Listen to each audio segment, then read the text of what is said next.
So here are the Eastern Woodland Tribes notes that we went over today in class. So the Native Americans of the Eastern Woodland Tribes lived in forests in the eastern part of North America. And you can see in the dark green, the Northeast Woodlands, and the light green, the Southeast Woodlands. Obviously, our state falling in the Southeast Woodlands. These Native Americans were known for really using their regional resources, which is why it was so important that we learned about South Carolina's regions earlier this week. So for rivers, they're using those for transportation. They're digging out canoes and they're using that to get from one place to the other. They're also fishing and eating the fish. Out of animals, they really believed in using the entire animal. So they used the bones for weapons and hunting and farming, and the skins they used on their houses. Other tools they used were like rocks, wood, animal pelts, like I mentioned a moment ago, bones for hunting and farming, and bow and arrow also for hunting. Farming, they usually settled near really fertile soil, so they were able to grow their own food. And then housing, they used a lot of tree bark and animal hides to kind of create their houses. So where did they live? So they settled near waterways because usually the soil was better and more fertile, and they could also use those rivers for transportation. So it was really convenient for them to live near water. Once they started farming, that allowed them to stay in permanent villages, unlike their nomadic ancestors. Because before they had to follow the different migration patterns of animals. And so they had to constantly move from one place to the other. Once they learned how to farm, they were able to stay in one place. The tribes worked together and lived on the land. They did not believe in private ownership of land like we do. They wouldn't fence off their property and say, this is mine and you're not allowed to use it. They believed everyone should share the land. And they believed that they held a trust with the natural resources that they used. And that, as long as they didn't overuse them or take advantage of them, that they would continue to grow and provide for them. Like we mentioned a moment ago, they do travel by canoe. They hollowed those out of trees, and you can see some pictures down below, and they would ride those in the river. But other than that, they walked. And so they would make shoes out of animal skins in order to protect their feet.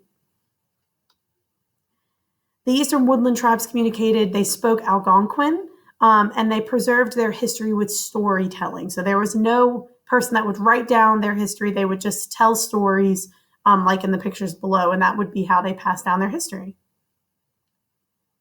So in each tribe, men and women kind of had their separate roles. Men usually served as the primary hunters, and they were often the leaders of the tribe. Now, women could be the leaders of the tribe. That was not out of the question, but they were mostly known for gathering fruits and nuts, and they also were the principal farmers, so they did most of the farming in the tribes. So when we talk about farming, we mentioned a moment ago, they settle near really extremely fertile soil. They used a method called slash and burn, and they did this in order to keep the soil, rich with the nutrients. And what they would do is they would cut down the crops and set them on fire, and then the ashes would then kind of repopulate the soil and make it fertile for future growing. Their primary crops were corn, pole beans, squash, pumpkins, bottle gourds, and tobacco. There's a legend known as the Three Sisters, and this is according to the Iroquois legend, and that is when they grow corn, pole beans, and squash in the same plant. It's called interplanting. And they would plant all three of those together because those three things provide a really well-balanced, healthy diet, and it also prevented the soil from kind of being stripped of the nutrients. So here's an example of that plant where all three of those things grow on the same stalk. So there were different leaders of the tribe. The first would be the council. And some women were allowed on this council, and this is where all the important decisions were made. The shaman was usually a healer, and he was someone that could be in touch with the spirits and past ancestors to help anyone who was injured.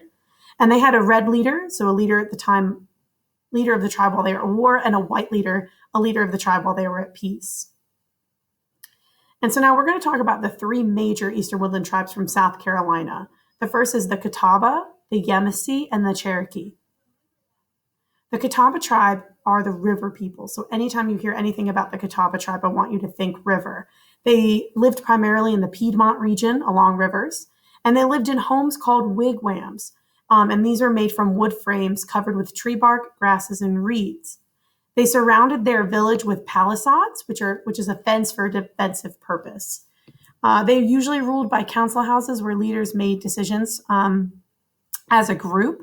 Often women served in these council houses, and they also made a lot of pottery from river mud.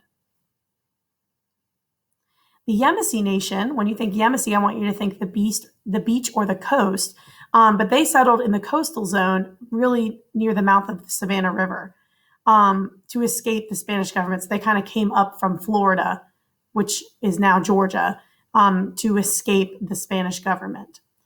In the summer, they live in wigwams made from palmetto leaves on the beach, but in the winter, they move a little bit farther inland and make their homes out of wattle and daub, which is wood and mud. So it's a little bit sturdier. Remember, they're on the coast, so they're going to be dealing with natural disasters like hurricanes. Their leadership also was by council houses and did include women sometimes, and naturally, their diet consisted mostly of clams and oysters since they did live on the coast. And the last Native American tribe we're going to talk about is the Cherokee Nation. And they settled in the Blue Ridge, in the foothills in the mountains, and sometimes in the Piedmont. In the summer, their homes were open to the air and they had no walls. Imagine the weather is much cooler up there, so they were able to do that. But in the winter, they did make their homes like the Yamasee did out of wattle and daub because they're going to be dealing with more severe winter conditions. They lived in really large villages, up to 600 people, and they also surrounded their homes by palisades, so that defensive fence. Their leaders did include women, and they used a white leader in the time of peace and a red leader in the time of war, and they also had a shaman or a holy man. One important thing that they did is they used to poison the water with walnut bark to kind of stun the fish and have them float to the top to be gathered. And a lot of times people consider this cheating because they're not actually fishing, they're just poisoning the fish.